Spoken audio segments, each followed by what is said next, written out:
Olá, boa noite, seja bem-vinda, seja bem-vindos para mais uma live do canal Mais com Humores. E hoje temos um tema muito legal, que é depressão na mulher e na mãe. E vamos receber a psiquiatra a doutora Amanda Lima, que já vai entrar, uma especialista, gente, nos transtornos do humor, que são depressão e transtorno bipolar. Então hoje temos essa sorte de ter ela com a gente.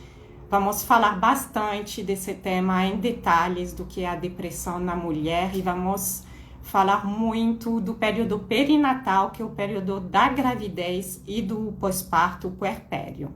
Então já a doutora entra e a gente pode começar a nossa live. Quem não conhece a Mais com Humores, é um canal de divulgação e curadoria de conteúdos e eventos sobre saúde mental materna.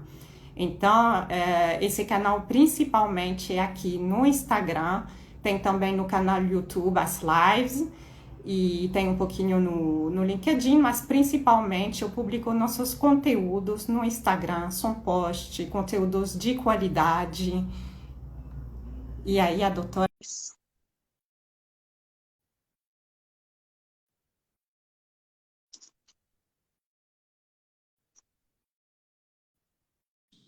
Olá, Olá, boa noite.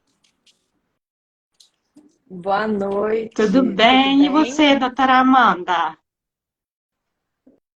Seja Tudo bem muito também. bem-vinda, sejam todos muito bem-vindas, muito bem-vindos a mais uma live no nosso canal Mais com Humores. Eu estava falando que hoje a gente tem a honra e o prazer de receber a doutora Amanda Lima, psiquiatra especialista nos transtornos do humor, que são a depressão e o transtorno bipolar. Então, a gente já recebeu ano passado, né, doutora? Você para uma live focada no transtorno bipolar.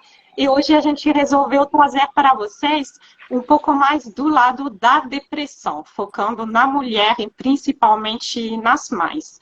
Então, eu vou apresentar a doutora para vocês e logo eu faço também uma breve apresentação minha, porque hoje a gente tem pessoas vindo pela Mais com Humores e outras pessoas vindo do canal da doutora Amanda.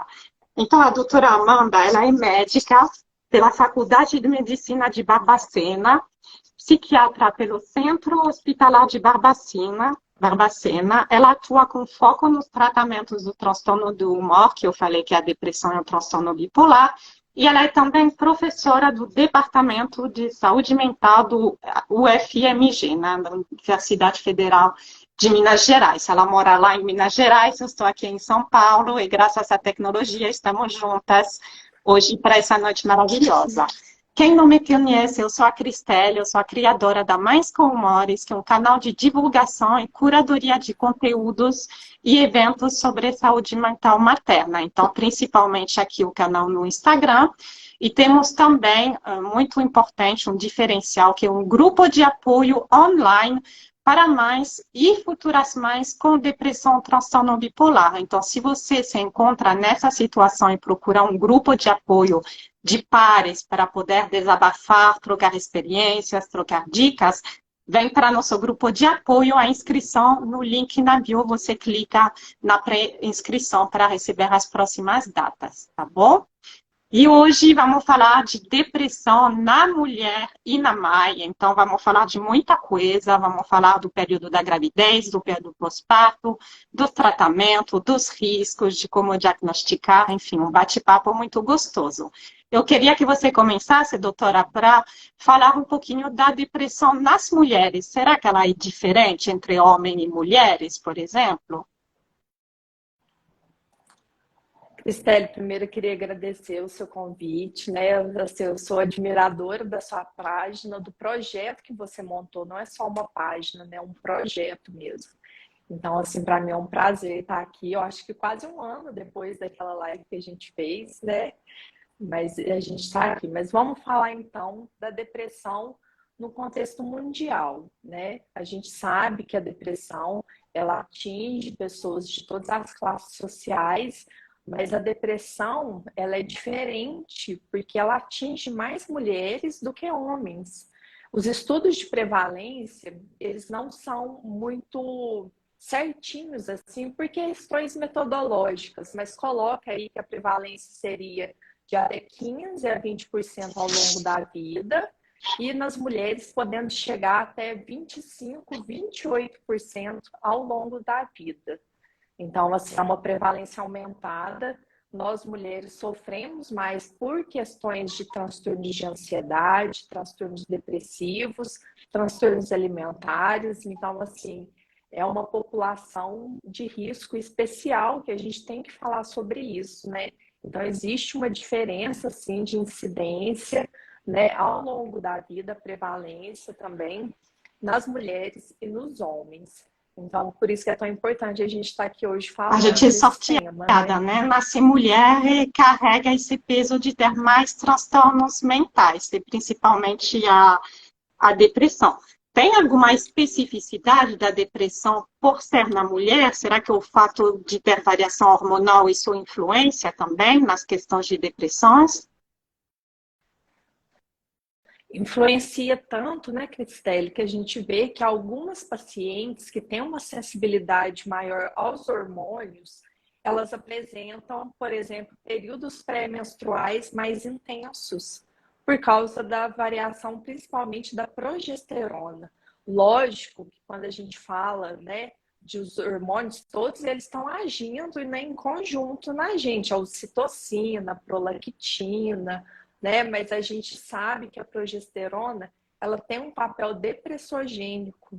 Então, em mulheres que são mais sensíveis por questões genéticas, né, por interações ambientais e genéticas, elas sofrem muito mais, né, do que os homens por causa dessa variação da progesterona ao longo do ciclo menstrual, ao longo da vida e durante a gestação também, que é quando a progesterona aumenta muito no sangue, né? E essas mulheres predispostas realmente podem vivenciar o primeiro episódio depressivo da vida delas, né, durante a gestação. Então, assim, a gente tem que lembrar desse papel da progesterona. A gente tem também que o estrogênio faz uma contrabalanceação, né? O estrogênio, ele é antidepressivo, teoricamente, como se fosse um antidepressivo no cérebro, mas a gente não pode esquecer da Mulher progesterona. ao longo dessa variação hormonal, da TPM, depois do parto, do pós-parto, lá na frente na menopausa, realmente essa variação de humor é para a vida toda. E tem muita dúvida, doutora, da questão da depressão unipolar versus bipolar. O que é esse bicho de sete cabeças? Como que a gente diferencia? Porque eu recebi, por exemplo, num grupo, uma mulher me falando, eu recebi o diagnóstico de depressão e transtorno bipolar. Aí você fala, não, tá tudo errado. Ou o médico não explicou bem ou ela não entendeu. Então, será que tem diferenças na fase de depressão, quando a gente fala de depressão unipolar ou bipolar? Você poderia explicar um pouquinho para a gente? Então, a primeira coisa que a gente precisa entender é que o transtorno bipolar, ele por si só, na maioria das formas, não em todas as formas, ele pode cursar com o episódio depressivo dentro dele. Então, não existe isso ter depressão e transtorno bipolar. Se você tem transtorno bipolar, você automaticamente, se for um transtorno bipolar com características depressivas, ter a depressão. O transtorno bipolar do tipo 1, por exemplo, a gente não precisa ter necessariamente a depressão dentro dele para se fazer o diagnóstico. Pode ser apenas um episódio de mania. Mas o transtorno bipolar do tipo 2 necessariamente tem que ter depressão. Então, assim, transtorno bipolar do tipo 2, gente, é a doença mais depressiva da psiquiatria, né? É a doença mais depressiva que a gente tem. Então, assim, muitas pessoas a gente vê, né, Cristelle, depressões recorrentes, né, depressões que vêm muitas vezes ao longo da vida da mulher. Toda depressão, gente, tem que ser pesquisada para transtorno bipolar. Não existe isso de você ir no médico, né, e ele fazer a entrevista, que a gente chama de anamnese, e fixar isso somente no episódio depressivo. A gente precisa fazer uma avaliação ao longo da vida da mulher, né? ao longo da vida desse indivíduo para diferenciar. Então, assim, a depressão em si, ela não vai ser diferente se ela é bipolar ou unipolar. Ela simplesmente vai ser um episódio depressivo, vai ser uma depressão. Então, não tem características individuais que eu fale assim, isso é depressão bipolar. Lógico que tem tipos de depressão que levantam uma suspeita maior na gente, como, por exemplo, a depressão atípica, aquela em que o indivíduo dorme muito, come muito, ou as depressões mistas, né, que a gente tem que saber identificar na prática, que são essas depressões com mais energia, né, as depressões mais energizadas. Então, sempre que a gente está em frente a essas duas depressões, a gente tem que sobressaltar os olhos da gente e pensar se esse paciente não tem um transtorno bipolar. Mas a avaliação correta é sempre avaliar na história se ele tem ou não a Olha, essa doença, dica é né? importantíssima da doutora Amanda, de pesquisar ao longo da vida do paciente. Então, se você é paciente, você encontra frente a um psiquiatra, você está numa fase depressiva, ajuda a relatar um pouco do seu histórico, de como você vem passando desde a adolescência, como jovem adulto, ao longo da sua vida de adulto, se você notou altos e baixos, se não são baixos, que são a depressão. E vocês entenderam que a questão da fase depressiva, ela é a mesma quando a gente fala de uma depressão que é só clássica, que é unipolar, do que quando a gente fala da depressão bipolar, que faz parte do transtorno bipolar. Então, é muito complicado se você não pergunta ao paciente como ele vivenciou ao longo da sua vida, você vai se encontrar no quadro depressivo e entrar, por exemplo, com o depressivo, que não é o tratamento para transtorno bipolar. Então, hoje a gente não vai falar especificamente do transtorno bipolar, mas a gente queria trazer para vocês essa diferenciação e entender que a depressão é a mesma. E, infelizmente, no transtorno bipolar, e ainda mais no tipo 2 que você falou, o paciente ele passa a maior parte do tempo em depressão. São muitos poucos os episódios de hipomania, e mesmo no tipo 1, e grande parte também na fase depressiva. Então, é muito importante identificar esses sintomas. E agora eu queria que a gente falasse um pouco das mães, que aí é um período muito específico. Quando a gente olha o período perinatal, que é da gravidez até o pós-parto, o puerpério, é o período de maior vulnerabilidade para uma mulher desenvolver algum transtorno mental. Será que quando a gente fala de depressão também é um grande período de vulnerabilidade? Com certeza, porque a gente vai lembrar novamente dos hormônios que estão envolvidos na vida da mulher.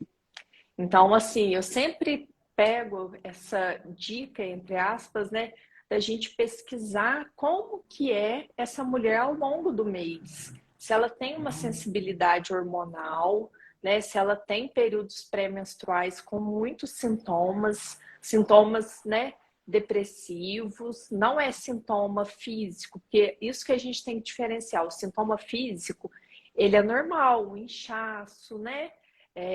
Um pouco de dor, mas os sintomas do tipo tristeza, pensamento de morte, que algumas mulheres relatam, isso não é normal no período pré-menstrual, né? Então, assim, os hormônios, eles estão ligados nessa gênese, né? E quando a gente fala de uma mãe, a gente está falando de alguém que está vivendo grandes flutuações hormonais, né? Seja no começo da gestação, porque a placenta produz muita progesterona e altera também prolactina e ocitocina. Então, a gente tem uma cascata hormonal que acontece com essa mulher. E no pós-parto, a gente tem uma retirada abrupta do estrogênio, que tem um papel antidepressivo, então mais um período de vulnerabilidade para essa mulher, né? Então, assim, é muito complexo quando a gente pensa nisso e lembrar também que as depressões na gravidez, as depressões no pós-parto são preditoras de possíveis depressões bipolares, né? Então, a gente tem estudos sobre isso, né? Então, assim, eu acho um pouco inadmissível, né? A gente que trabalha com transtorno de humor, que atende paciente, a não pesquisa do transtorno bipolar em um paciente com transtorno de humor, né, com uma depressão. Porque você pode ali atrapalhar muito a vida desse indivíduo, né, dessa mulher, porque você não pesquisou se essa depressão poderia ser bipolar. Então, esse é papel dos psicólogos, né, dos psiquiatras, em quem se propõe a atender essa população. E eu acho também, né, que até os ginecologistas, porque muitas vezes eles atendem e medicam inicialmente essa mulher e não deveriam estar fazendo isso, né? Porque pode ter um desfecho muito ruim, né? O problema é a falta de olhar pelos profissionais da perinatalidade para a parte de saúde mental, porque a gente olha muito fisicamente a grávida, tem um acompanhamento obstétrico, mas dificilmente ela vai ter realmente um acompanhamento emocional e mental. Então, um pouco mais se ela faz psicoterapia, mas se não é difícil para outros profissionais da saúde que não sejam psiquiatras, ir pesquisando o que acontece no emocional dessa grávida. Então, ela se prepara para o quarto do bebê, ela se prepara para entender o que é parto cesárea, o que é parto normal, mas ela não se prepara para a grande mudança emocional que representa a gravidez, e principalmente depois o puerpério. Então, é uma falta de olhar geral sobre esse período perinatal nas questões de saúde mental, né? Não, e assim, no meu mestrado, eu estudei, eu não sei se eu tive a oportunidade de falar, mas saúde mental da mulher gestante, né? A gente fez uma pesquisa com 400 mulheres aqui no UFMG e a gente percebeu, né? E eu participei das entrevistas, das coletas de dados, e eu cheguei a atender uma gestante que tinha tentado suicídio há 3 dias e estava com um punho enfaixado, e o Nossa. obstetra não percebeu. Ela tinha acabado de sair de um serviço de referência que é o FMG, né? Então, assim, ela estava no melhor serviço, teoricamente, de obstetrícia de Minas Gerais. E não foi percebido, né, esse machucado no punho dela.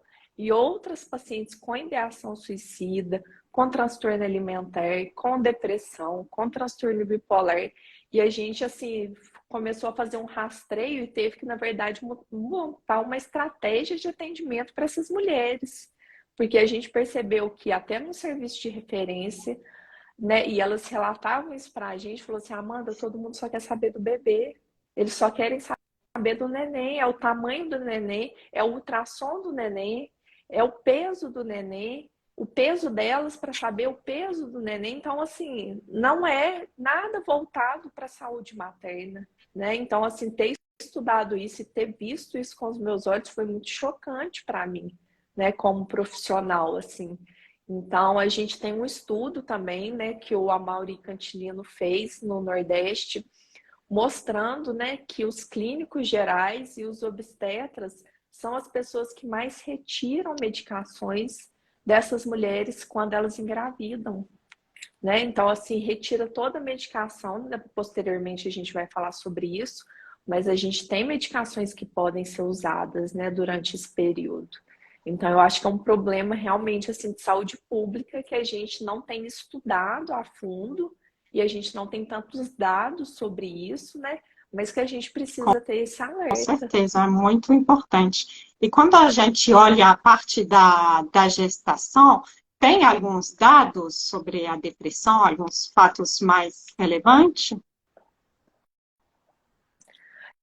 Então, assim, o que a gente tem de dados, né, mais relevantes é que a depressão na mulher grávida e não grávida, ela tem a mesma incidência, que é em torno de 25, 28%. Então, assim, o que que a gente tira desse dado? Não é para falar assim, ah, então tanto faz, não.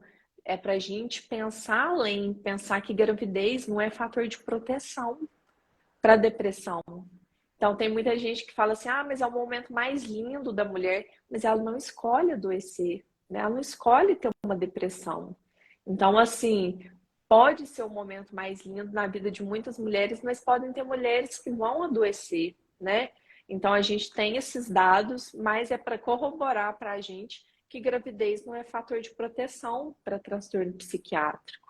né, que os transtornos psiquiátricos, eles tendem, alguns, né, a serem piores durante a gestação e o pós-parto. É verdade. Eu vi um comentário aqui perguntando se a live vai ficar gravada. Se o Instagram ajudar, sim, a live vai ficar gravada para vocês aqui no nosso Instagram e também posteriormente no canal do YouTube da Mais com Humores, onde eu deixo também todas essas lives gravadas, porque o pessoal já está adorando o conteúdo. Mandem coraçãozinhos, mandem o aviãozinho para pessoas que merecem estar nessa live, que estão precisando, que estão passando por dificuldade, ou profissionais da saúde que atendem essas mulheres grávidas assim, no puerpério. Então, realmente, gravidez não é fator de proteção. Eu queria trazer para vocês, a título de exemplo, a minha própria experiência. Eu tive depressão, eu tenho transtorno bipolar. Eu tive uma fase de depressão mista, uma depressão agitada, que é exatamente o que a doutora falou um pouquinho atrás, onde tinha a lentificação no corpo, mas a cabeça a mil. Eu comecei a desenvolver essa depressão já na gravidez e ela continua no pós-parto. Só que eu não tinha noção de que podia ter depressão na gravidez. Eu tinha até estudado um pouco a depressão pós-parto, e tendo dificuldade para encontrar informações de qualidade, mas não tinha nem, na minha cabeça, não tinha passado o que eu podia passar pela depressão no momento da gravidez. E foi extremamente frustrante e desesperador, porque foi uma gravidez muito planejada, muito desejada, e eu não conseguia me conectar com minha bebê. Então, realmente, eu pensava, nossa, eu devo ser uma mãe horrível, porque eu não estou dando conta dessa gravidez, não estou nem falando para minhas amigas que eu estou grávida, porque eu tenho vergonha do que eu estou sentindo. E tem que tomar muito cuidado com a parte que você comentou de ideação suicida. Isso aconteceu comigo e eu demorei a entender que isso é sintoma, gente. Não é que você é uma mãe horrível, que você realmente está pensando nisso no fundo do seu coração. É sintoma que a doença não está sendo tratada. Então, por favor, avisem o seu médico, o seu psiquiatra, porque eu tinha muito vergonha de falar o que eu estava sentindo, o que eu estava pensando. E se a gente não fala, a gente não pode ser ajudada, a gente não pode ser tratada. Então, isso é fundamental. E tem alguns riscos associados à questão da depressão na gravidez? Tem consequências fisiológicas para a mãe, para o bebê? Como fica essa questão? O que a gente sabe, né? Que durante o episódio depressivo, os níveis de cortisol sobem muito. E o cortisol, né, ele está envolvido numa cascata é um hormônio do estresse, né, que está envolvido numa cascata do estresse. Então, assim, esse aumento de cortisol, né, tem alguns estudos que estão em andamento, né, tem um estudo que não foi concluído, mas ele é muito interessante, ele está em andamento, que eles avaliaram os filhos das mães com depressão que não tiveram tratamento durante a gestação. Elas preencheram a EPDS, daqui a pouco a gente vai falar o que é isso, mas elas foram rastreadas através da EPDS, viram que tinha sintomas depressivos e esses filhos foram acompanhados.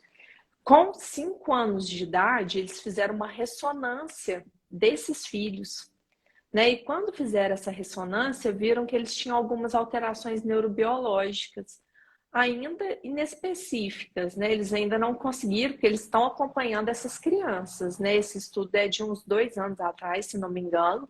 Eles ainda estão acompanhando essas crianças, mas mostrando que a depressão na gravidez leva a alteração no cérebro do bebezinho, da criança. Então, assim, a gente trata, claro, porque a mulher está triste, porque ela pode ter ideação suicida, mas a gente trata para proteger o cérebro dela e do bebê também, né? Que é um momento muito sensível, porque, assim, a gente sabe que o cérebro da criancinha se desenvolve muito até os 5 anos de idade. Então, assim, a maioria das alterações é até os 5 anos. Então, assim, é uma fase muito sensível para o desenvolvimento. E tem um outro estudo também que avaliou, né, essas mães que tiveram depressões que não foram tratadas até os filhos terem 3, 4, 5 anos de idade. e viram também que eram crianças que tinham alterações, né, provavelmente alterações neurobiológicas, porque viveram o trauma de talvez uma maternagem que não conseguiu ser bem exercida, não porque a mulher não queria, mas porque ela não conseguia, né? Porque para ser mãe, para conseguir exercer uma boa maternagem, a saúde mental tem Sim. que estar em dia, né? Tem que estar boa. Então, né, a gente tem esses dois estudos que eu acho que são exemplos muito bons, assim, da gente ilustrar, né, o quanto a depressão na gestação, no pós-parto e no período de desenvolvimento do cérebro dessa criança é importante para o desenvolvimento dela, né, tanto para a mãe quanto para o Nossa, é um filho. impacto muito grande, né, quando se pensa em impacto no desenvolvimento do cérebro dessa criança. Então, não é só o vínculo mãe-bebê que é afetado, pode ser o lado próprio de cognitivo da criança, de desenvolvimento motor da criança, tudo pode ser afetado até nas próprias estruturas do cérebro. Então, isso é um dado muito É. importante o que você está trazendo para a gente. E pode ter também consequências de prematuridade ou problemas obstétricos se a grávida não está sendo tratada? Então, assim, o que a gente sabe é que, na verdade, os problemas obstétricos podem levar a uma depressão durante a gestação, né? Então, assim, essas alterações também podem ir para os filhos, né? Então, a gente tem alterações, por exemplo, uma infecção perinatal, uma desnutrição, ou até no caso, né, de uma mulher que sofre um abandono, né, do pai, da rede de apoio, da família. Então, assim, isso tudo está ligado aos hormônios do estresse. Esses hormônios do estresse vão agir na mulher e vão agir no bebê. Então, é um fator de risco tanto para a depressão durante a gestação, mas também é um fator de risco para a criança, né, Ele para o pode bebezinho que vai até nascer. nascer com peso menor, né? Pode nascer pequeno para a idade gestacional, que a gente fala que ele é PIG, né? Mas esses hormônios, porque leva uma inflamação na placenta. Então, a placenta, ela tem essa troca, né, de sangue com a mãe e o aumento do cortisol ou a desnutrição, enfim, né, esses fatores perinatais podem levar como se fosse um enfraquecimento da placenta. Então, ela não consegue suprir corretamente o bebê que está em formação. Olha, Então, isso é tudo muito novo, sabe? São informações que a gente tem, né, que são de 5 anos para cá, né? Não é uma coisa que a ciência sabe há muito tempo, né? A gente está descobrindo isso ao longo do nossa, muito tempo. interessante. Realmente a gente precisa de mais pesquisa nessa área. É uma área que é pouco estudada. Então, que bom que você esteja fazendo esse estudo em cima das mulheres grávidas. Com certeza, a gente espera ansiosos pela sua publicação. Você avisa a gente quando você publica o seu estudo. E você falou rapidamente da questão de retirada da medicação. Vamos falar um pouquinho dos tratamentos. Realmente, tem muita mulher que, descobrindo a gravidez, larga todos os remédios. Isso é um perigo? Tem mais chance de recaídas? Não, com certeza, né? A gente vai ter um grupo pequeno de mulheres que vai poder parar a medicação, mas porque a medicação não pode e vai fazer uma troca, né? Mas são poucas medicações que não podem na gravidez, porque o que tem na ideia, né, das pessoas é que assim nada pode na gestação. Só que na verdade quase tudo pode. Né? A gente tem uma classe pequena de remédios que são os anticonvulsivantes, e mesmo assim não são todos, né? A lamotrigina pode ser usada na gestação, mas assim, os antidepressivos podem ser usados, exceto a paroxetina, que a gente tem um cuidadozinho especial, porque ela teve relacionada a algumas malformações cardíacas, mas todos os outros antidepressivos, até os mais novos, agora já tem estudos, né? Alguns estudos de segurança. E a gente tem também os antipsicóticos. Então, quando a gente está falando de uma depressão mais complexa na gravidez, a gente não tem que parar a medicação. Então, assim, isso é um risco enorme para a mãe, porque se você interrompe a medicação, você está colocando ela em risco de ter um quadro novamente, porque a gente está falando o quê? De alteração hormonal, de alteração no corpo, da fisiologia, né? Então, assim, são mil questões envolvidas, a forma que essa mulher se vê.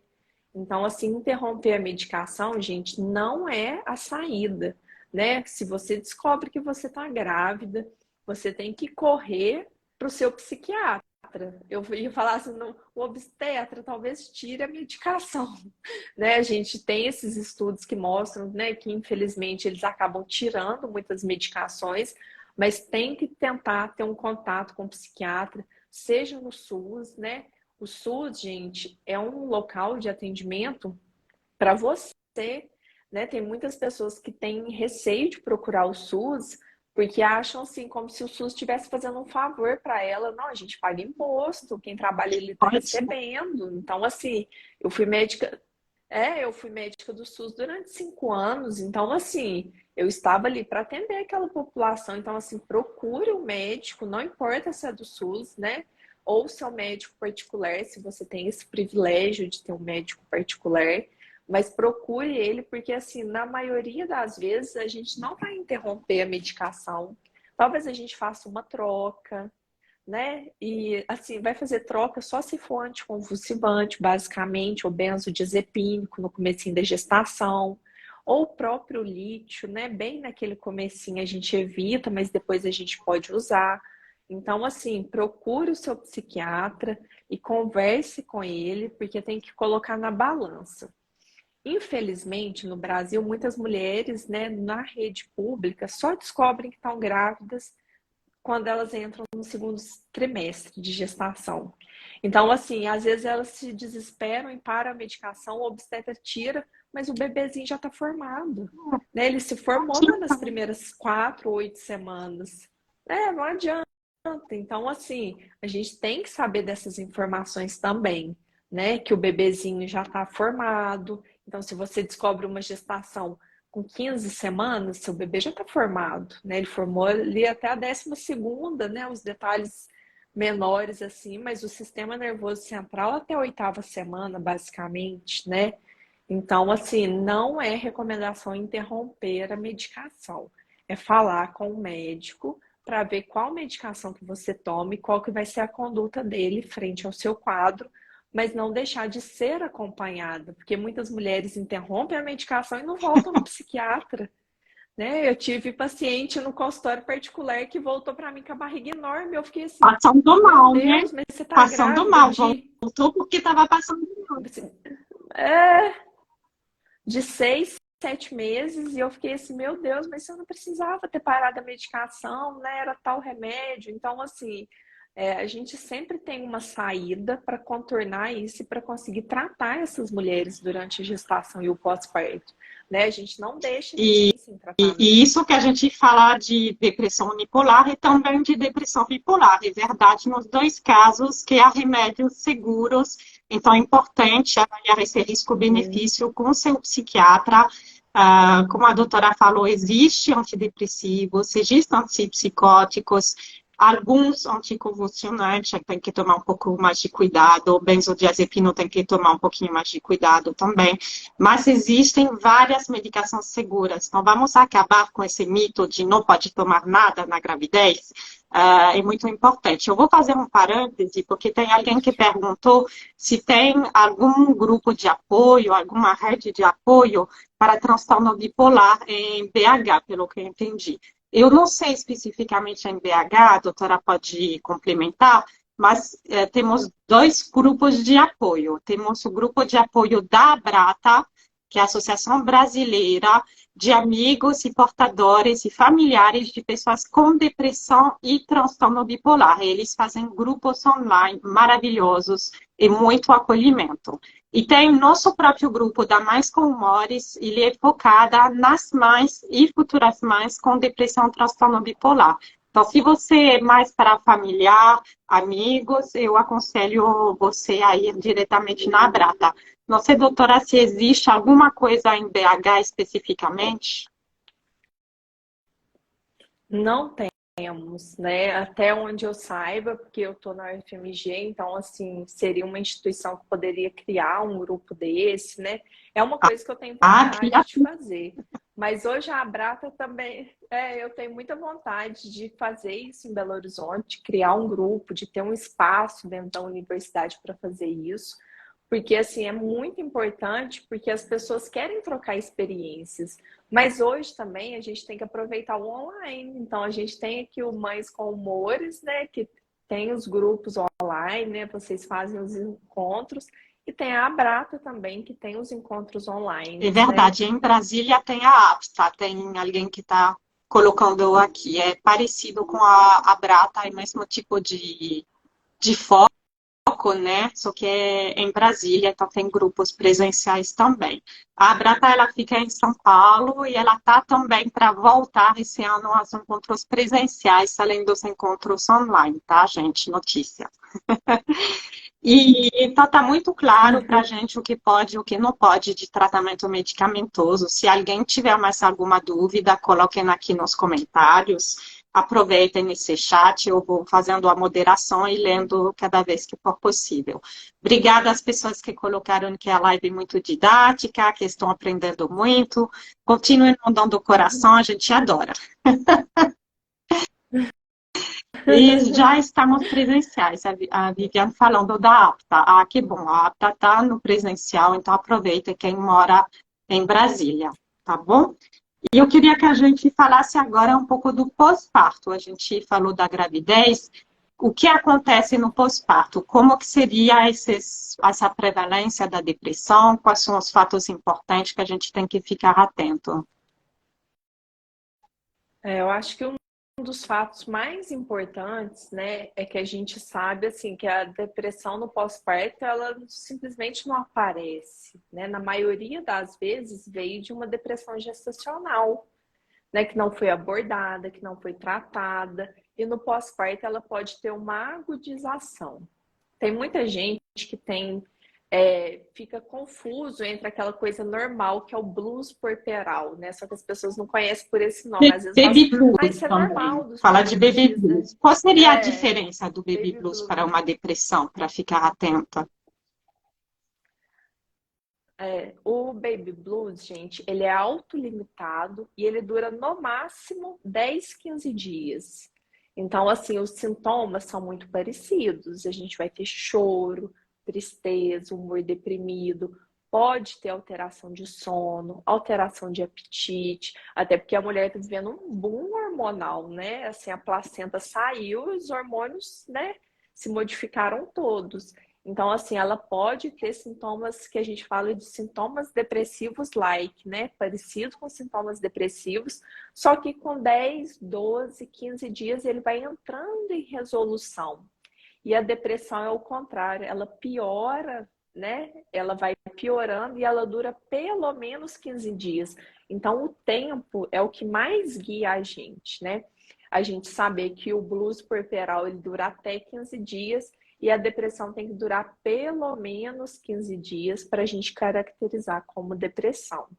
Então, assim, essa mulher vai entrar numa melhora espontânea, mas o melhor não é deixar, não é ficar esperando, observar, vamos ver se vai durar 15 dias. Não, oferecer um suporte psicológico que seja, né, um acompanhamento, um psicólogo sério vai acompanhar essa paciente durante esses dias e vai encaminhá-la para um psiquiatra, se for necessário, né? Então, a gente vê essa diferença nos dias e os sintomas são muito parecidos, na verdade, né? Porque a mulher realmente, assim, é difícil se a gente for pensar em avaliar, assim, que sintoma depressivo envolve humor deprimido, falta de interesse e prazer, alteração de sono, alteração de apetite, né, alterações de conteúdo de pensamento de culpa, inutilidade, pensamentos de morte. Então, eu sempre falo, né, quando eu dou essa aula na faculdade, eu sempre falo para os meninos, ó, vocês têm que deletar o sono e o apetite, porque essa mulher já vai estar num boom hormonal, então o sono dela Não, já é o bebê acordando difícil, para né? mamar a cada 3, 4 horas, cadê o sono dessa mulher, mesmo sem depressão, né? Privar medicação. Então, assim, eu sempre falo assim, ó, vamos nos guiar menos por sintoma neurovegetativo e vamos nos guiar mais pelos sintomas cognitivos, né? A tristeza, o sentimento de culpa, inutilidade, o sentimento de não ser uma boa mãe ou de não estar conseguindo cuidar do bebê da forma que gostaria. Então, a gente ficar mais ligado a esses sintomas cognitivos do que neurovegetativos, sabe? Eu acho que isso ajuda a gente a separar um pouquinho, porque senão cai tudo naquela rede, né? Ah, não, isso daí é da gravidez, isso daí é o pós-parto mesmo. E essa mulher acaba ela acaba sem um acompanhamento e muitas vezes também só as mulheres mais graves é que chegam até o psiquiatra, é que chegam até o especialista, porque as que têm depressões leves, moderadas, muitas vezes não são, né, assim, socorridas a tempo pela família, pelos médicos. Nem falo tanto da família, porque eu acho que a família não tem uma obrigação técnica, né, assim, de identificar um quadro depressivo. Mas se essa pessoa teve um filho, ela teve um obstetra, ela tem um pediatra. Então, assim, ela tem profissionais de saúde que a atendem. Cabe a esses profissionais pesquisarem o que está acontecendo com essa certeza, mulher. porque isso prejudica muito o vínculo com o bebê, de novo, o próprio desenvolvimento cognitivo e motor da criança, fora o sofrimento gigantesco para essa mãe, né? Temos alguns comentários. Olá, doutora, sou fã do seu trabalho. Que bom, temos fã aqui da doutora, eu sou fã também, então estamos entre amigos hoje. E tem também de novo, alguns riscos associados a essa questão da depressão pós-parto. Não lembro se a gente falou da porcentagem, se ela é parecida a porcentagem de depressão pós-parto com a porcentagem na gravidez. Na verdade é parecida, né? É só um fator de risco a mais, mas assim, é que a gente tem que imaginar assim, né? É que essas mulheres tendem a ser afetadas nessa fase da vida, né? A prevalência está aí de 25% a 28%, mas a tendência é que o primeiro episódio, né, apareça, ou o episódio mais grave, nessa fase da vida da mulher, né? E tem depressões que começaram, pelo que você tinha me falado, tem 50% das depressões pós-parto, metade que se iniciaram na gravidez.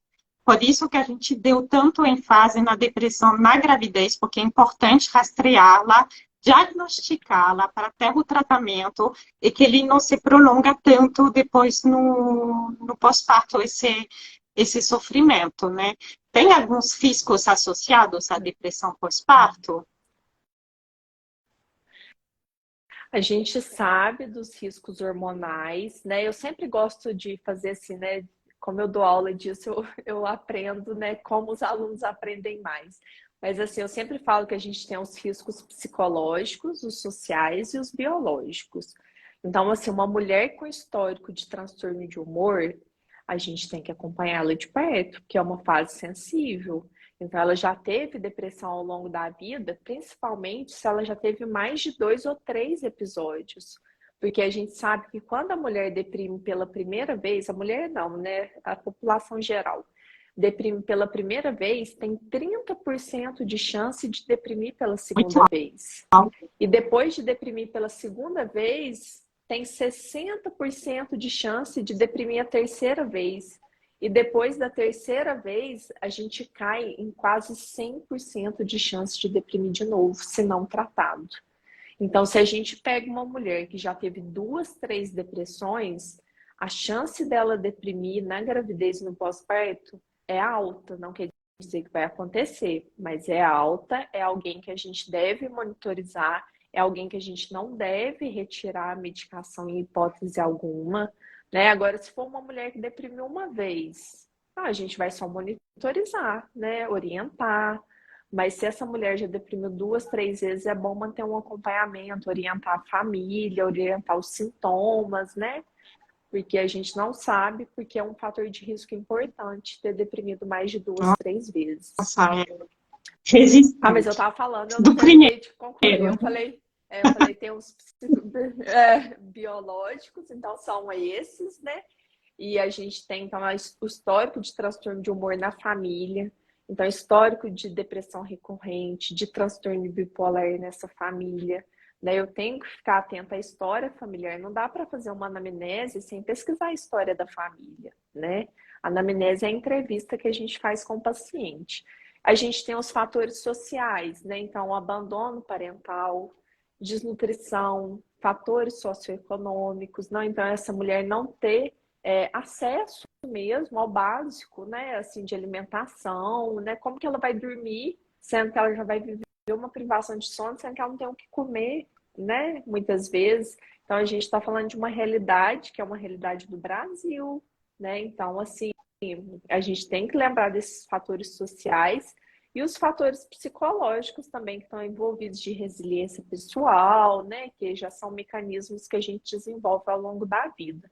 Então, sempre tem uma interação desses três fatores, mas o biológico, ele precisa necessariamente estar presente. Então, assim, não tem como deprimir sem ter genética para depressão, né? A genética da depressão precisa estar ali. Não tem como ter transtorno bipolar sem a genética do transtorno bipolar. Mas tem como ter transtorno bipolar sem ter acontecido nada na sua vida. Não precisa ter acontecido nada, pode estar tudo Sim. perfeito, como as pessoas muitas vezes me dizem no consultório. Não, estava tudo bem, mas a genética é muito alta, então os fatores de risco podem ser baixos, muitas vezes, né? Então a gente tem que saber enxergar essa parte biológica, porque muitas pessoas também se culpam, né, por terem deprimido, por ter transtorno bipolar, gente, mas existe uma genética que a gente não comanda. É uma alteração assim, Isso é biológica, muito né? importante pesquisar na família. Por exemplo, no meu caso, eu fui diagnosticada com transtorno bipolar com 28 anos. Depois de eu ser diagnosticada, que minha mãe conseguiu o diagnóstico de transtorno bipolar, ela tinha 55 anos. Então, foi o meu diagnóstico que trouxe luz para a vida dela, para um psiquiatra pesquisar e falar, não, verdade, você tem também transtorno bipolar. Então, é muito importante o que a doutora acabou de falar, não é qualquer um que vai deprimir, não é qualquer um que vai ter depressão unipolar ou depressão bipolar. E quem tem a vulnerabilidade genética para isso. E em cima da vulnerabilidade genética, pode ter essas questões de ambiente, meio ambiente, fatores sociais, estresse, gatilhos, e aí desencadeia a depressão, mas também pode desencadear do nada só pelo fato de ter a vulnerabilidade genética. A questão do tratamento no pós-parto, ela é parecida com o tratamento medicamentoso na gestação? É o mesmo tipo de remédios que são seguros? Não, a gente tem uma pequena mudança, né? Assim, porque, por exemplo, né, os anticonvulsivantes, eles não podem na gestação, ou pelo menos no início dela, mas a gente pode usar eles no pós-parto. Então, uma troca que a gente faz, normalmente a mulher que usa o anticonvulsivante, a gente pode colocar o lítio depois ali de 12 semanas, e quando o bebê nascer, se for preciso, porque ela vai amamentar, o lítio não pode, a gente volta para o anticonvulsivante. Então, às vezes, a gente faz um jogozinho com a medicação que não prejudica essa mulher, né? Então, assim, os antipsicóticos a gente pode usar, né? Tem que ter cuidado. Alguns, como quetiapina, por causa de sedação, mas é só ter o horário certo para tomar e amamentar. Então, mas de uma forma geral, os antidepressivos podem na gestação e no pós-parto, os antipsicóticos podem na gestação e no pós-parto, o lítio depois de 12 semanas e não pode no pós-parto se essa mulher for amamentar, e os anticonvulsivantes não podem nas primeiras semanas de gestação, mas podem ser usados no pós-parto e na amamentação. Então, assim, tem muita medicação para ser usada, né? Se a gente for pensar, a gente tem um arsenal assim muito grande para poder ajudar essa mulher a estabilizar, para poder ter uma gestação e um pós-parto, Com né, com saúde. certeza. E muito bom saber de tudo isso, né? Porque há tantos mitos sobre tratamento medicamentoso, muita desinformação e algumas vezes dos próprios psiquiatras. Então é bom ouvir isso de uma especialista nos transtornos do humor. E você falou da EPD, você poderia explicar para a gente como que a gente pode rastrear essa depressão da mulher, o que é essa ferramenta? Essa ferramenta é uma ferramenta muito interessante, né? Chama Escala de Edimburgo, EPDS. Se a gente digitar no Google, a gente acha ela. Eu falo assim, ela é tão disponível e tão pouco usada, né? É muito difícil você ver um serviço de obstetrícia usando, porque é uma escalazinha mesmo, né? São, se não me engano, são 20 perguntas, 18 perguntas, não sei. Mas é uma escala, a mulher mesmo lê e aplica nela. Ela mesmo vai ler e vai falar assim, não, eu sinto isso. Né? Fala assim, ah, você tem crises de choro constantes, né? Você sente tristeza na maior parte dos dias. Ela vai marcando um xizinho e lá no final vai ter o resultado se realmente ela está possivelmente passando por um episódio depressivo ou não. Ele não é diagnóstico, mas ele é de rastreio. Então, essas mulheres que são rastreadas positivamente, elas são encaminhadas para o especialista, que aí o psiquiatra, que é o especialista, vai fazer o diagnóstico do transtorno de humor ou não, né, para ver se ele está presente. Mas ela é tão simples, ela é tão bonita, assim, ela é simples, sabe? Ela é fácil de ser aplicada. E por que que ela não está na Do rotina obstetra, né? pré-natal? Do Na próprio UFMG mesmo, obstetra. pré-natal do obstetra. Lá no UFMG, a gente está querendo implantar ela nos serviços, antes do atendimento, a mulher pode receber uma folha, sentar lá antes do atendimento, pegar uma caneta e preencher. Então, quando ela chega para o obstetra, ele nem vai gastar tempo, ele só vai ler, vai ver a pontuação e pode encaminhar essa mulher para o serviço de psiquiatria. Então, assim, o obstetra, né, o médico que atende gestante, é muito simples, né? Em Barbacena, eles fizeram um estudo muito bonitinho, porque eu estudei lá, né? Um estudo que está saindo agora de lá, que eles estão aplicando em todas as mulheres na rotina obstétrica Muito bom. pré-natal deles. Então, graças a um professor meu, né? Ele me ligou me contando desse projeto. Eu fiquei assim, ele é obstetra. Eu falei, mas você está fazendo um trabalho muito bonito. Ele falou assim, Amanda, a gente está aplicando em todo mundo. A gente entrega na portaria, elas preenchem. Dentro do pré-natal, a gente olha rapidamente, já encaminha a mulher para o psiquiatra. Então, uma coisa tão simples, uma cidade tão pequenininha, já está fazendo isso lá, graças ao professor Canuto, que Muito está bom. aplicando ela, né, A gente vai repetir. Escala de Edimburgo, que é uma cidade na Escócia, se não me engano. Em inglês é EPDS, tá? Então, quem quiser depois procurar para gravar esse nome. E antes de responder a algumas perguntas que eu estou vendo que as pessoas vão colocar, quais os sinais de alerta? Porque a gente falou de rastreamento através dessa ferramenta, mas como que a gente diagnostica? Quais são os sinais que as mulheres que estão nos assistindo ou os parceiros delas têm que ficar alerta para realmente poder encaminhar para um profissional de saúde, um psiquiatra de preferência? Então, assim, eu acho que um sintoma que guia muita gente, é tristeza. Porque a vida da gente não combina com tristeza intensa na maior parte dos dias, né? Quase todos os dias. Então, eu acho que, assim, a tristeza, mas a gente tem que olhar também para os sentimentos contrários, que eu falo que são contrários da tristeza, porque a tristeza é um sintoma de cérebro desligado, e os sintomas de cérebro ligado, como impulsividade, irritabilidade, pensamento acelerado. Essa parte de pensamento acelerado é mais difícil de avaliar, mas até a fala da pessoa pode ficar mais com pressão para falar, né? Mas a gente lembrar da irritabilidade, da impulsividade, da tristeza, dos pensamentos de culpa. Então, a mulher que fala, eu não dou conta, eu não quero, eu não vou conseguir, eu não quero olhar, né? Então, assim, são casos mais graves, né? Porque normalmente os casos mais leves e moderados a mulher não fala, ela só pensa. E nos casos graves ela acaba verbalizando esse desejo de não cuidar, né, do bebê. Então, assim, qualquer comportamento, gente, que saia da normalidade, a gente não pode normalizar. Né? A gente não pode normalizar uma tristeza na maior parte do tempo de uma mãe que fala que não consegue, que não quer, que não vai dar conta, né?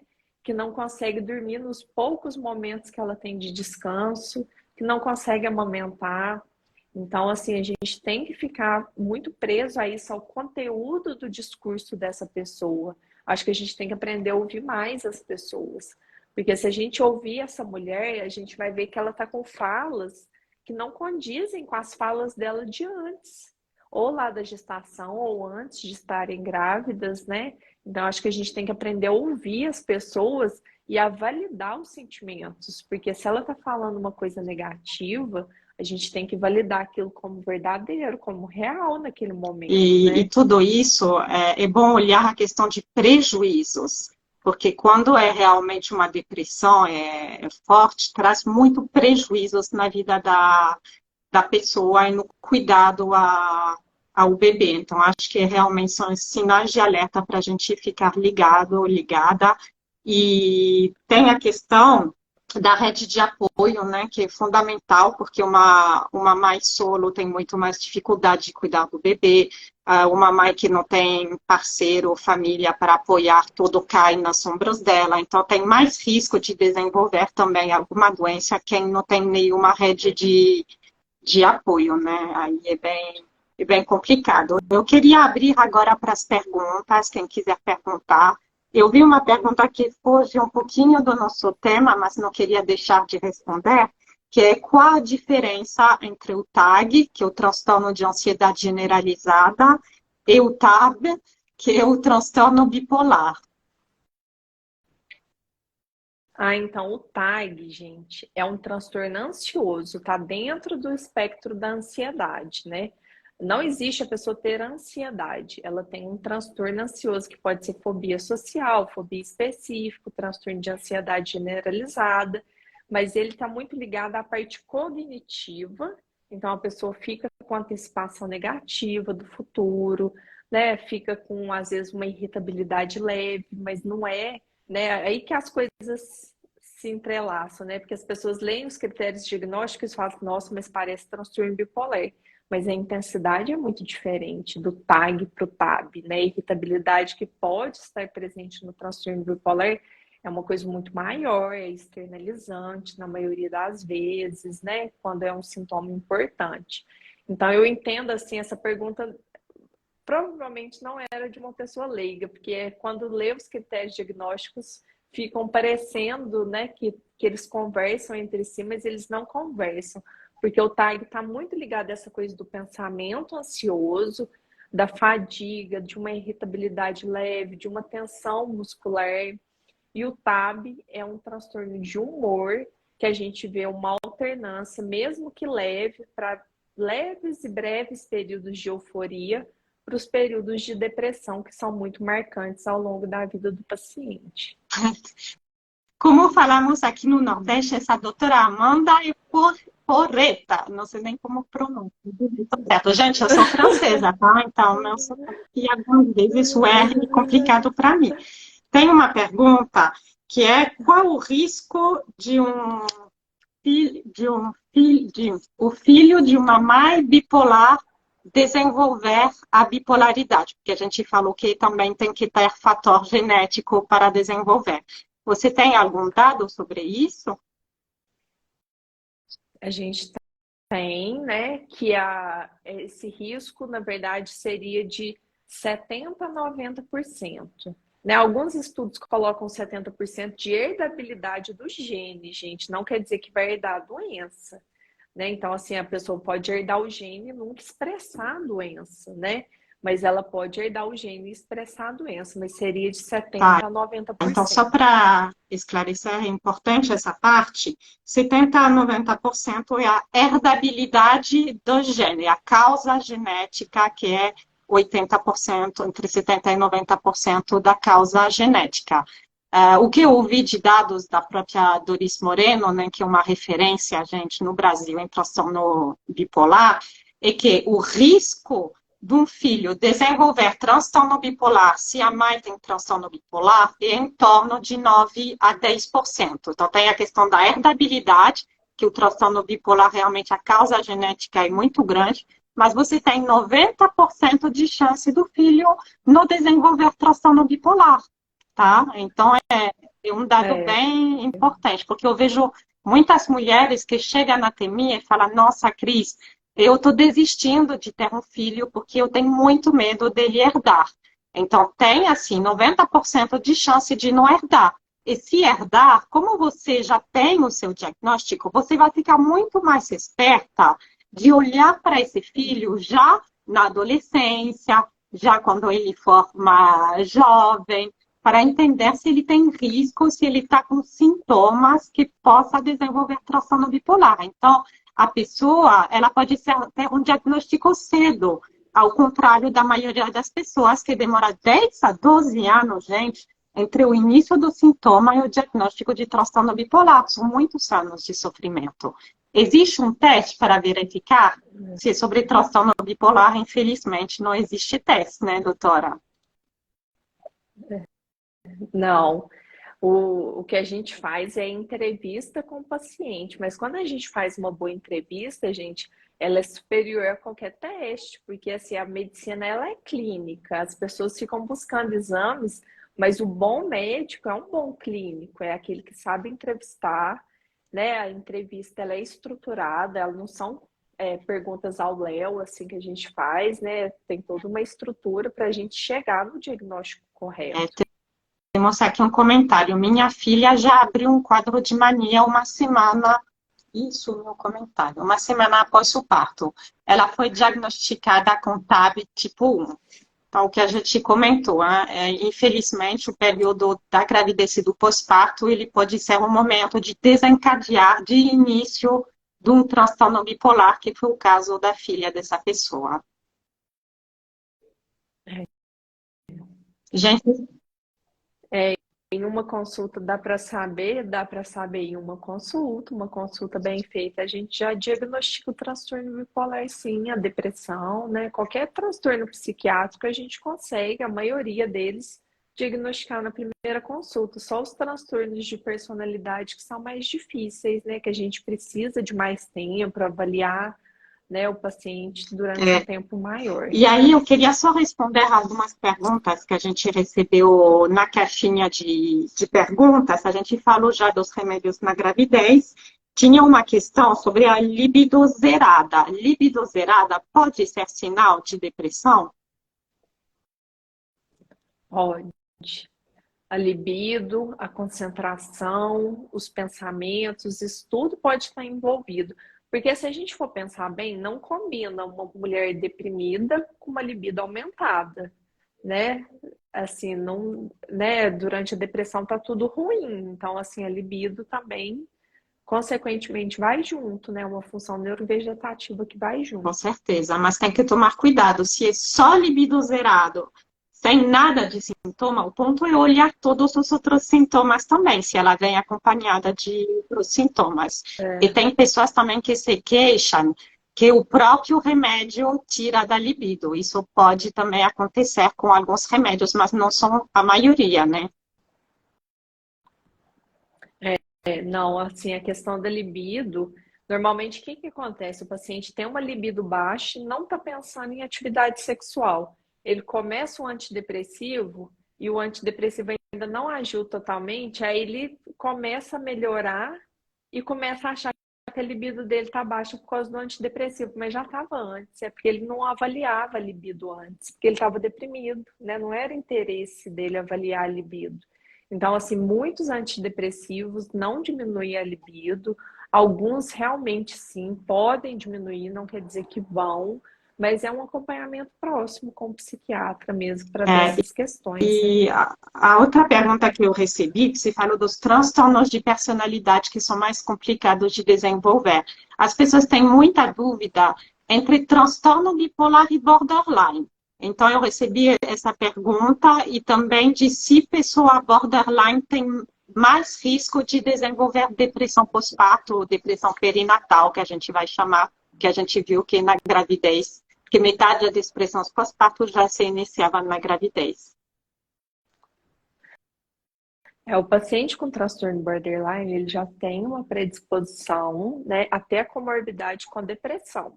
Então, se ela engravidar, ela vai ter os mesmos riscos que as outras mulheres, né, das alterações hormonais, da predisposição individual e da história prévia também de episódios depressivos.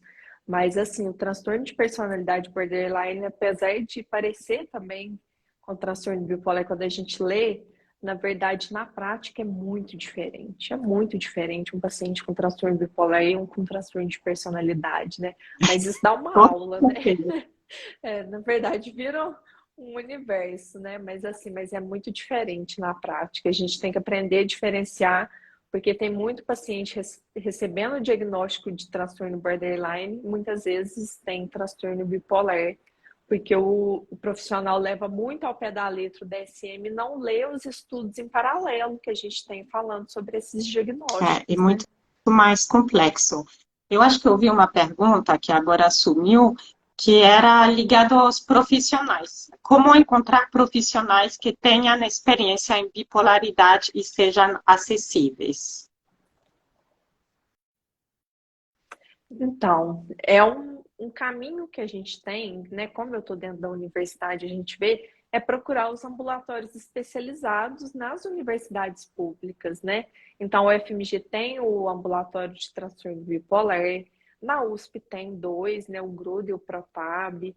Então, assim, a gente tem que buscar, né? E eles fazem atendimento para todo o estado, né? Que no FMG a gente pode atender várias pessoas, né? De várias regiões. Então, assim, eu sempre falo para a pessoa buscar serviços universitários que normalmente a gente consegue achar os especialistas nesses Ótima serviços. dica. Tem também a Brata que eu citei, que tem psiquiatras ligados, psicólogos ligados à Brata, que algumas vezes tem algumas vagas sociais, né, que eles chamam, né? Então, a Brata, ela tem lista de profissionais referência em transtorno do humor, que são o transtorno bipolar e a depressão.